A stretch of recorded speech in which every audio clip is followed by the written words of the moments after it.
কাটবো। প্রথমে মুড়োটা কাটি। বাইরে বৃষ্টি শুরু হয়ে গেছে, তো আমাদের টিনের চাল খুব আওয়াজ হচ্ছে। বন্ধুরা, বর্ণালীর কুকিং হাউসে সবাইকে স্বাগত জানিয়ে আজকে একটা নতুন ভিডিও শুরু করছি। তো গরমের দুপুরে খুব সিম্পল একটা রান্না, সেটা হচ্ছে তেলা কচু শাক দিয়ে ঝোল। তো তেলা কচু শাকগুলো আমি ধুয়ে রেখেছি, এবার মাছটাকে এবার আমি কাটবো। আর আপনারা পুরো ভিডিওটা দেখতে থাকুন। এটা একটা পুকুরের রুই মাছ। পুকুরের মাছ খুব স্বাদ হয়, খুব তাজা মাছ, খুব ভালোই শক্ত আছে। আর তাজা মাছ, পুরো সকালে ধরা। তো এই মাছটাকে এবার আমি কাটছি।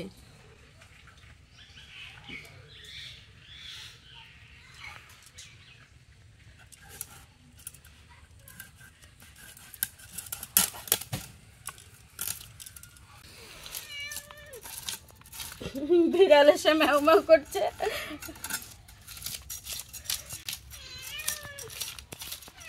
আয়, মাছ খাবি? হয়ে গেছে, এবার আমি কাটবো। প্রথমে মুড়োটা কাটি। তাজা রক্ত বেরোচ্ছে, পুরো টাটকা মাছ।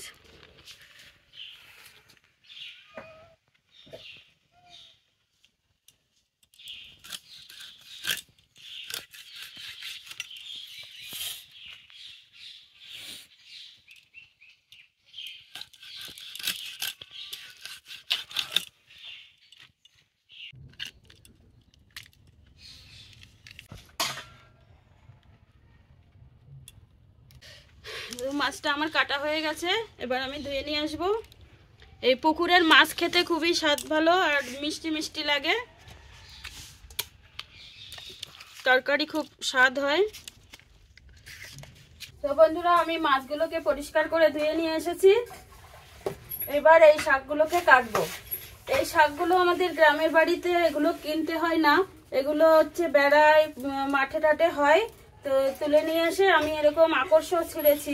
এর প্রচুর আকর্ষ থাকে, এই আকর্ষগুলো, এই যে প্রত্যেক গিটে গিটে আকর্ষ থাকে, এইগুলোকে ফেলে দিতে হয়।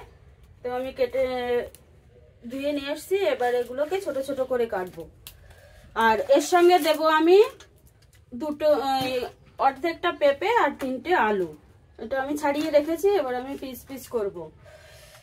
এই খাবারটা দুপুরে খুব ঠান্ডা, পেট ঠান্ডা করে। এই তরকারিটা খুবই ভালো। তো আমি কড়াই বসিয়ে দিয়ে উনুনের জালটা ধরিয়ে দিয়েছি। এবার কড়াইটা গরম হোক। মাছে আমি নুন হলুদ মাখাবো।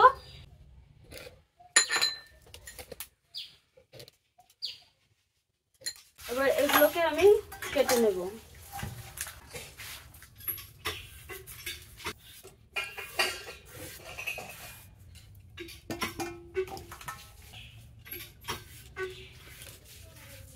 লম্বা মতো কাটবো, বেশি মোটা করব না, একটু পাতলা মতো। এইভাবে কেটে নিলেই হবে।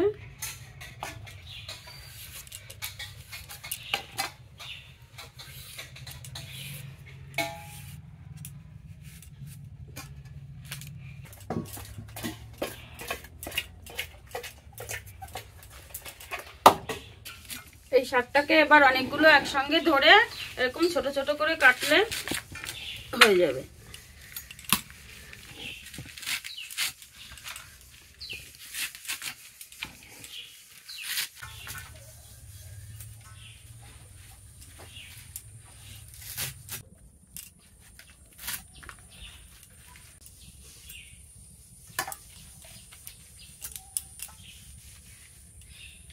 শাকগুলো কাটা হয়ে গেছে, এবার মাছটা ভেজে নেব আমি। এবার কড়াইটা আমার ভালো মতো গরম হয়ে গেছে, এবার আমি এতে দেব সাদা তেল। তেলটা একটু ভালো করে গরম হোক। তেলটা গরম হয়ে গেছে, এবার আমি মাছগুলো দেব।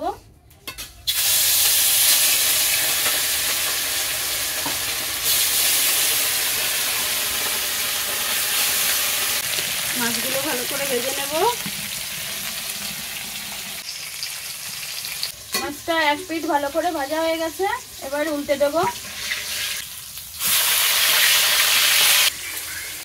মাছটা ভালোভাবে ভাজা হয়ে গেছে, এবার আমি তুলে নেব।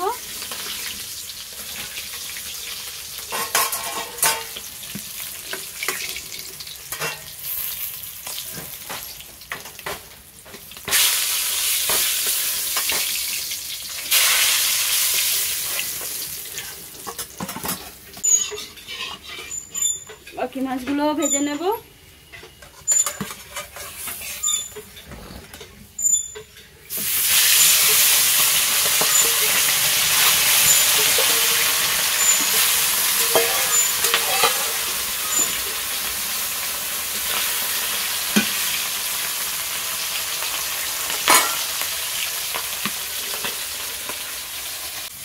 এই মাছটাও ভালোভাবে ভাজা হয়ে গেছে, এবার এটাকেও তুলে নেব।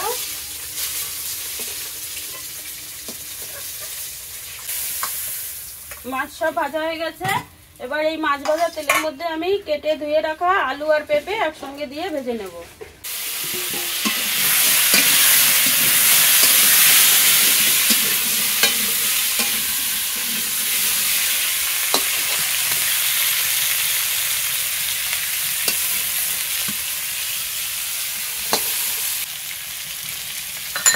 নুন দেবো,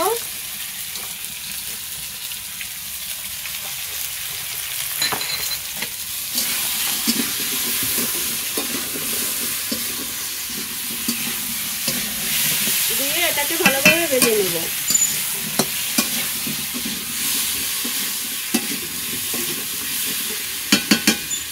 আলু পেঁপে ভাজাটা হয়ে গেল, এবার এটা আমি জল দিয়ে দেব।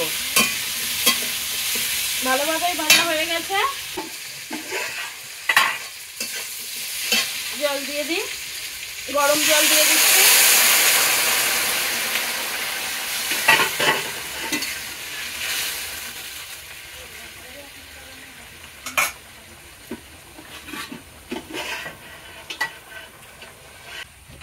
এবার দেব কয়েকটা চেরা কাঁচা লঙ্কা।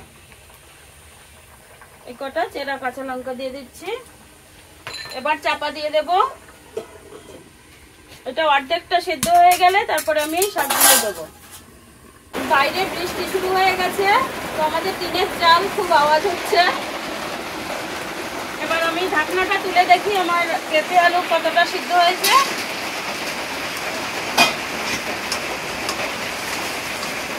আধা সিদ্ধ হয়ে গেছে, এবার আমি শাকগুলোকে দিয়ে দেবো।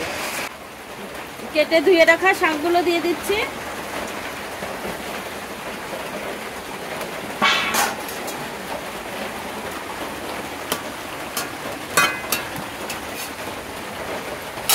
এবার এর উপরে হালকা নুন দিয়ে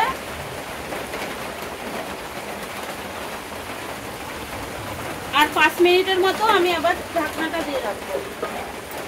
শাকগুলোও একটু সিদ্ধ হয়ে গেছে, এবার এর উপরে আমি মাছগুলোকে দিয়ে দেবো।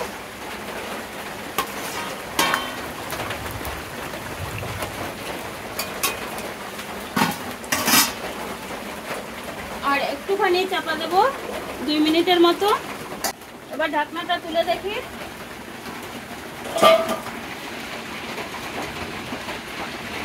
হ্যাঁ, আলু পেঁপে সবই ভালোভাবে সেদ্ধ হয়ে গেছে।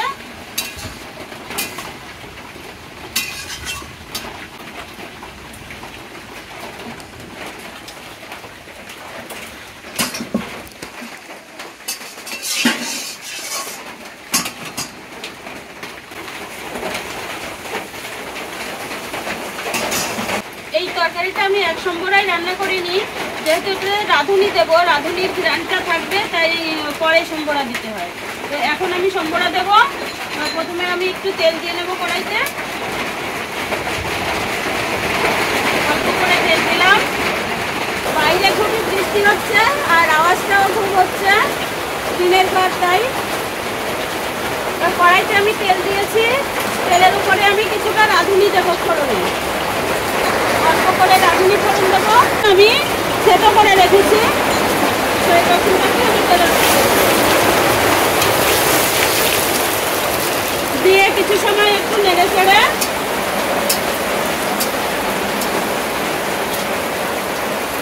আমি এবার তরকারিটাকে ঢেলে দেবো।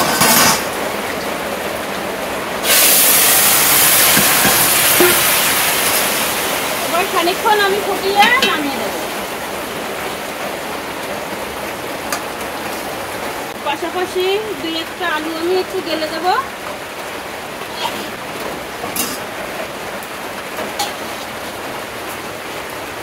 তরকারিটা হয়ে গেছে, এবার আমি ঢেলে নিচ্ছি।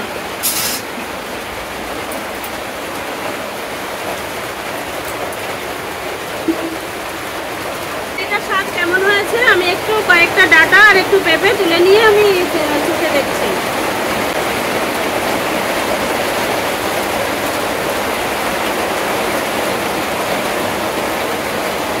ডাটাটা খেতে খুবই স্বাদ হয়েছে, খেতে খুব সুন্দর। তো বন্ধুরা, আজকে আমার এই তেলাকচি শাকের তরকারিটা কেমন হয়েছে আপনারা কমেন্ট